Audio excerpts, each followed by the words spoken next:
This is a story about a boy who absolutely refused to live a normal, quiet life. It's the story of a human being who took his deepest pain and turned it into absolute power. It's about fierce discipline, devastating sacrifice, and the relentless pursuit of perfection. This is how one man built an immortal legacy that the entire world respects. Welcome to Learning English with Rassa. So let's jump right into this explainer by traveling back in time a bit.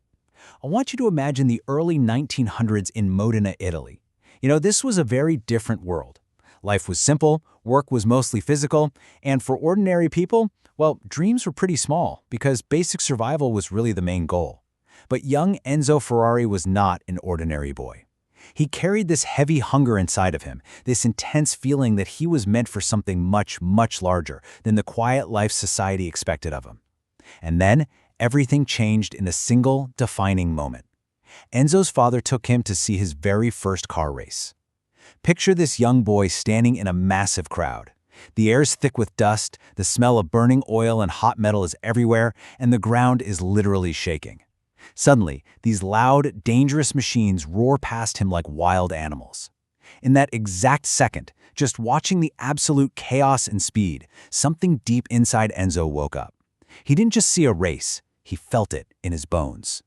He realized right then that some people are meant to live safely, but others are born to chase a feeling that is way bigger than an ordinary life. His obsession had officially begun.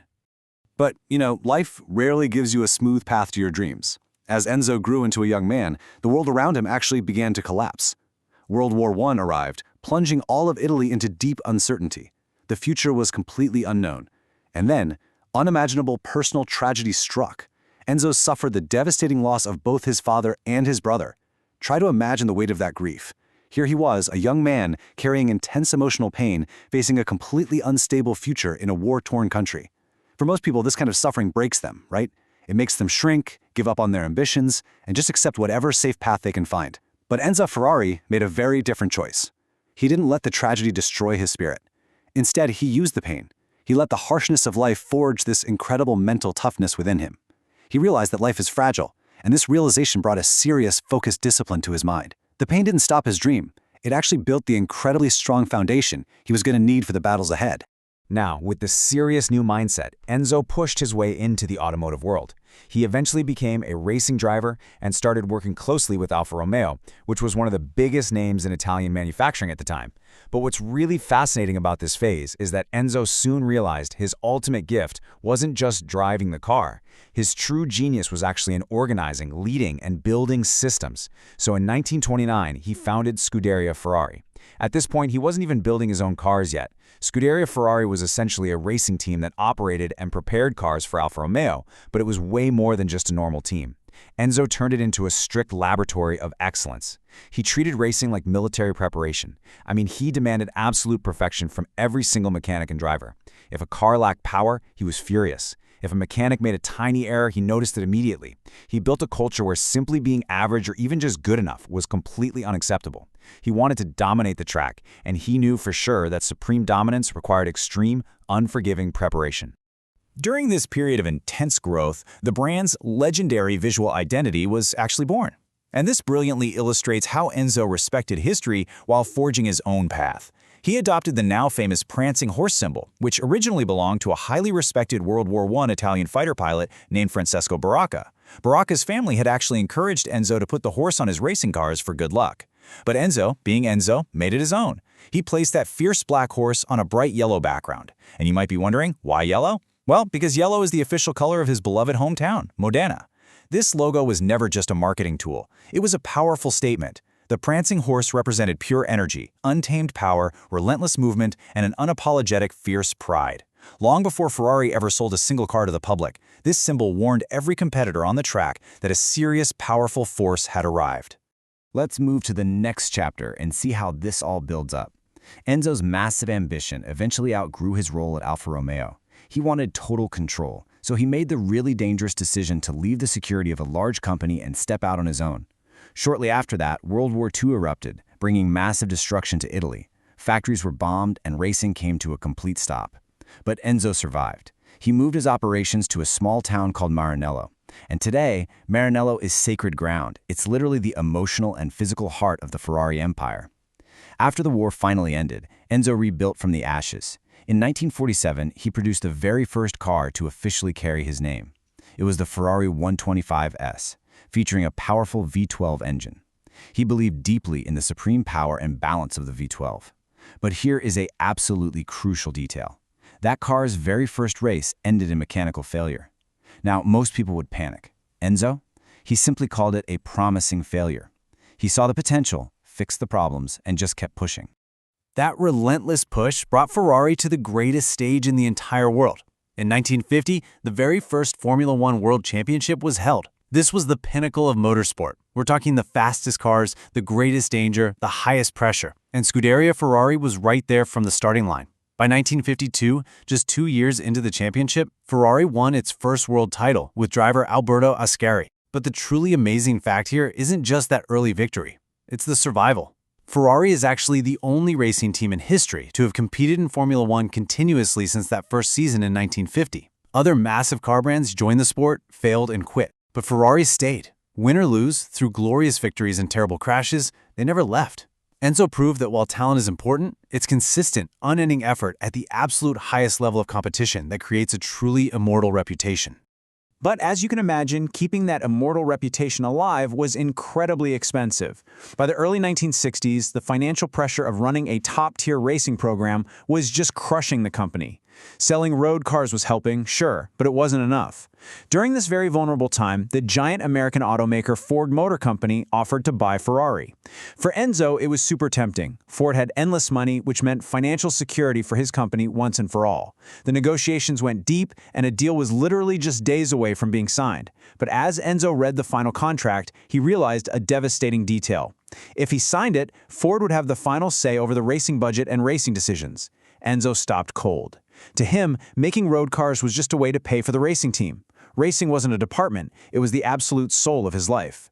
Protecting that soul was way more important than any amount of money. So, in a dramatic move, he held his ground, pushed away from the table, and rejected the massive Ford deal at the very last minute. Well, that decision lit a massive fire. Henry Ford II was furious. He felt personally insulted by Enzo's last-minute rejection. So Ford decided to use his massive wealth to seek revenge on the one place Enzo cared about, the racetrack. Ford declared a mission to humiliate Ferrari at the most prestigious endurance race in the world, the 24 Hours of Le Mans. This sparked one of the fiercest rivalries in sports history. Ford spent millions developing the legendary GT40, and in 1966, they actually succeeded. Ford utterly defeated Ferrari at Le Mans. It was a crushing, highly public, and deeply painful loss for Enzo and his team. But you see, this is where the Ferrari mindset truly shines. They didn't cry, they didn't quit, and they didn't disappear. They took that massive blow to their pride and used it as high-octane fuel. They went right back to the laboratory, analyzed their failures, rebuilt their engines, and fought back even harder in the years that followed. They proved that when a true competitor's pride is attacked, they don't break, they just grow stronger. As the decades passed, the Ferrari story became filled with both immense glory and deep sorrow. In the 1970s, driver Niki Lauda survived a horrifying, fiery crash, only to bravely return to racing just weeks later, covered in bandages. He showed the entire world that fearless Ferrari spirit. But Enzo also carried a quiet, permanent grief, the tragic early death of his beloved son Dino. Enzo wore dark sunglasses for the rest of his life, which was a silent tribute to his loss. When Enzo Ferrari himself finally passed away in 1988 at the age of 90, many critics whispered that the brand would just die with him. They thought Ferrari was just one man's ego. But they were wrong. Enzo hadn't just built cars, he had built a self-sustaining culture. This was powerfully proven in the early 2000s when Michael Schumacher joined the team. With fierce discipline, Schumacher and Ferrari absolutely dominated Formula One, winning 5 consecutive world championships.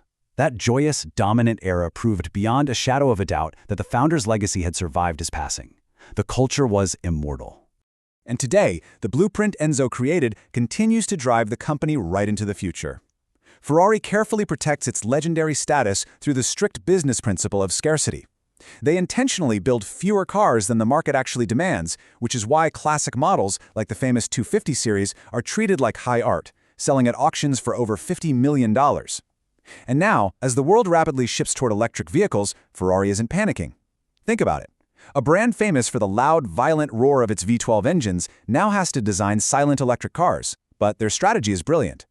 They aren't just removing the engine noise, they are actively redesigning emotion. They're making sure that the fierce power, the exclusive status, and the prestigious feeling of driving a Ferrari remain completely intact. The technology under the hood is changing, for sure, but the soul of the Prancing Horse remains exactly the same. All right, now that we've experienced this incredible story, let's seamlessly shift our focus to the language that brings it to life. I want to guide you through 10 essential, high-impact words from this explainer. Our first word is obsession. Listen closely to the pronunciation. Obsession. It's a noun. An obsession is a state in which someone thinks about a particular thing constantly to the point where it basically takes over their mind. I really love looking at the etymology here. It comes from the Latin word obsessionem, which literally means a besieging or being surrounded and attacked by an army. When you have an obsession, a thought surrounds and captures your mind completely. It's really important to understand the distinction between a passion and an obsession. A passion is a strong love for something, like a hobby, but an obsession is much stronger and a bit darker. It implies an inability to stop thinking about it, even if you want to. It drives your every action. Let's look at how this word functions in our B1, B2 story context. Read these sentences with me. First, Enzo's obsession with speed began when he was just a boy. Here, the noun shows the starting point of a lifelong, uncontrollable focus. Second, his obsession for racing made him demand perfection from every mechanic. In this sentence, we see how the obsession acts as a powerful motivator that directly affects his behavior toward other people. Third, an obsession with winning helped the team survive difficult times. Notice how the word is paired with the preposition with or for. You have an obsession with something. In all these examples, it's not just a casual interest, it's a driving force that controls decisions and ensures survival. Our next word is uncertainty. Practice saying it out loud with me. Uncertainty. This is a highly useful noun. It describes a situation in which something is simply not known, not clear, or not dependable. We can break this word down pretty easily. It starts with the prefix un, which means not, and it connects to the Latin root certanus, meaning determined or fixed. So it literally means a state of not being fixed or determined. Now, when distinguishing this from a word like doubt, just remember that doubt usually refers to an internal feeling. You doubt yourself. But uncertainty generally refers to external situations. The environment around you is unpredictable, and you really cannot guarantee the outcome. Let's explore our examples to really understand the nuance of facing the unknown here. First, during the war, Italy faced a period of great uncertainty. Here, the word describes a broad, national state where no one really knew what tomorrow would bring. Second, leaving Alfa Romeo meant stepping into uncertainty for Enzo. This is a classic business use of the word. Leaving a secure job means entering a space where success is absolutely not guaranteed. Third, despite the uncertainty of the electric future, Ferrari adapts carefully. In this context, the word describes an industry shift. The future of technology is unknown, yet the company still has to navigate through it. Using uncertainty elevates your English to show you can describe complex, unpredictable situations perfectly. Moving on, we have the word tragedy. The pronunciation is tragedy. Notice that the G has a soft J sound. A tragedy is a profoundly sad event or situation, particularly one that involves deep suffering, loss, or death. The etymology of this word is absolutely fascinating to me. It actually comes from the ancient Greek word trigoiagia, which translates to goat song. This refers to ancient dramatic plays where actors would sing a lament, often competing for the prize of a goat. Over centuries, it evolved to mean any deeply sorrowful event. When choosing between synonyms, it's good to note that a disaster is often a physical or structural event, like an earthquake destroying a building. A tragedy, however, is much more severe emotionally. It really centers on the human pain and profound grief associated with an event. Let's read through the examples to see how we use this abstract noun. First, the tragedy of losing his brother made Enzo stronger. Here, tragedy acts as the subject of the deep grief that eventually transformed him. Second, racing in the early days was dangerous and often ended in tragedy. In this sentence, tragedy is used as an uncountable concept representing fatal accidents. Notice you don't necessarily say ended in a tragedy, just ended in tragedy. Third, Enzo used personal tragedy to build a serious, focused mindset. Once again, it's an abstract concept of deep emotional pain being utilized as a tool for growth. It's a very powerful word for describing profound life challenges. Now let's look at a really energetic verb, dominate. Listen to the stress on the first syllable, dominate. To dominate means to have complete control over a place, a person, or a competition, or to just be the most visible and important part of something. The root of this word is very clear. It comes from the Latin dominus, which translates to lord or master. So when you dominate, you're literally acting as the master of that situation. This is an important distinction to make. If you say a company leads the market, it means they're currently in first place. But if you say they dominate the market, well, it paints a picture of absolute power and total superiority, where the competitors can barely even challenge them. Let's see this verb in action within our story. First, Enzo did not just want to race, he wanted to dominate the track. This shows his ambition wasn't just participation, but absolute mastery and control over his rivals. Second, with Michael Schumacher, Ferrari began to dominate Formula One again. Here, it describes a historical era of total superiority, where the other teams really couldn't even catch them. Third, a brand must dominate its specific market to become legendary. This is a very common structure in business English. You dominate a market, a niche, or an industry. It is a fantastic B2 level verb to express overwhelming strength and success. Next up is an incredibly descriptive adjective, fierce. Pay close attention to the vowel sound. Fierce. It means physically violent and frightening, but more commonly in modern English, it means showing extremely strong feeling, intense energy, and determination. Its etymology traces back to the Latin word fierus, which means wild or untamed, and that wildness is key to understanding the word. If someone is just angry, they might just be yelling at you. But if someone is fierce, it implies an aggressive, powerful, and often protective energy. A mother protecting her child is fierce. A competitor refusing to lose is fierce. It just has a beautiful intensity to it.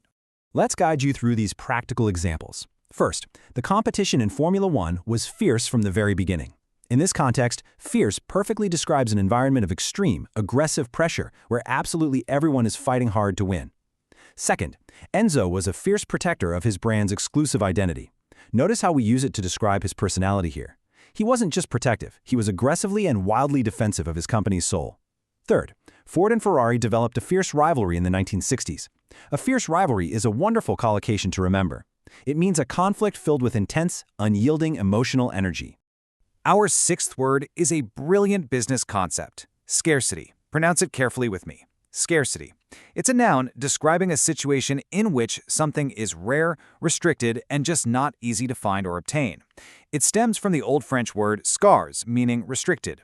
Now, understanding the synonym distinction here is absolutely crucial for B2 learners. A shortage means you accidentally do not have enough of something that people need. Think of a food shortage during a crisis. But scarcity often focuses on the simple fact of a limited supply. In business, scarcity is very often intentional. You purposely restrict the supply of a luxury item to make it highly desirable. Let's reinforce this concept by looking at the sentences. First, Ferrari uses scarcity to make sure its cars remain highly valuable. Here, it is an intentional strategy. By not making enough cars for everyone who wants one, they create massive desire. Second, the scarcity of classic models makes them sell for art-level money. In this sentence, it describes the natural rarity of vintage items over time, which directly translates into extreme financial value. Third, you can increase your own value by practicing the rule of scarcity. This shows how you can apply the noun metaphorically in your own life. If you limit your availability and don't just say yes to everything, your time becomes a scarce, valuable resource. Next, we have the adjective consistent. The stress is on the middle syllable, consistent. It means always behaving or happening in a similar and usually positive way over a long period of time.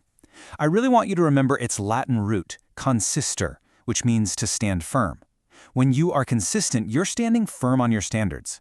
This is quite different from just being regular. You might have a regular habit of going to the gym, meaning you go often. But if you are a consistent athlete, it means your high level of performance and your dedication never drop. It implies deep reliability and unwavering quality. Let's walk through our examples for this crucial adjective. First, Ferrari is the most consistent team in Formula One history. This describes their ability to stay in the sport, stand firm, and compete year after year without ever quitting. Second, Enzo demanded consistent excellence from his engineers. Notice the collocation consistent excellence. It means he didn't just want them to be excellent once. He required that high standard to remain firm every single day. Third, consistent effort over decades is the real engine of success. Here, the adjective modifies effort, beautifully summarizing the lesson that standing firm over time is what truly creates legendary results. Moving right along, we arrive at the word exclusive. Listen to that hard X sound. Exclusive. This adjective means that something is limited to only one person or a very specific, small group of people. It often describes places, organizations, or products that are very expensive and intended only for people of high status.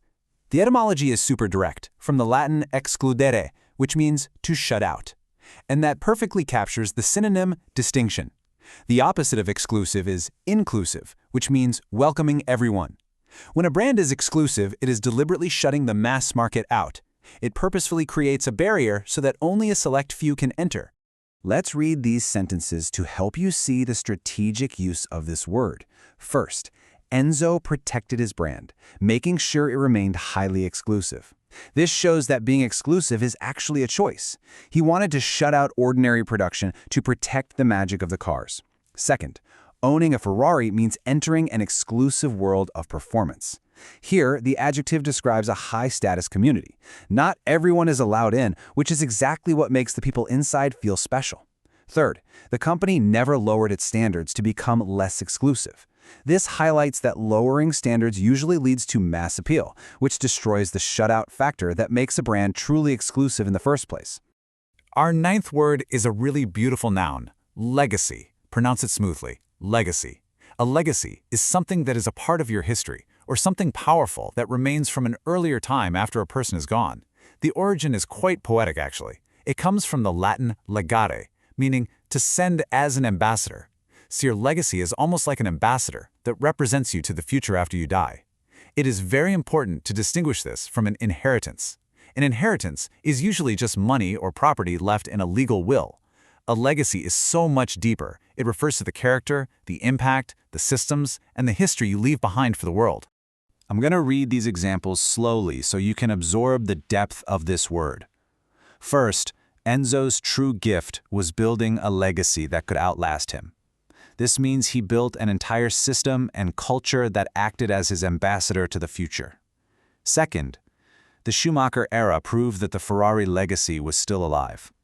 Here, the noun represents the historical standard of excellence that survived and continued to operate decades later. Third, your ultimate goal should be to build a powerful personal legacy. In this advice, it challenges you to think way beyond your daily tasks and focus on the lasting impact and character you will leave behind for others to remember.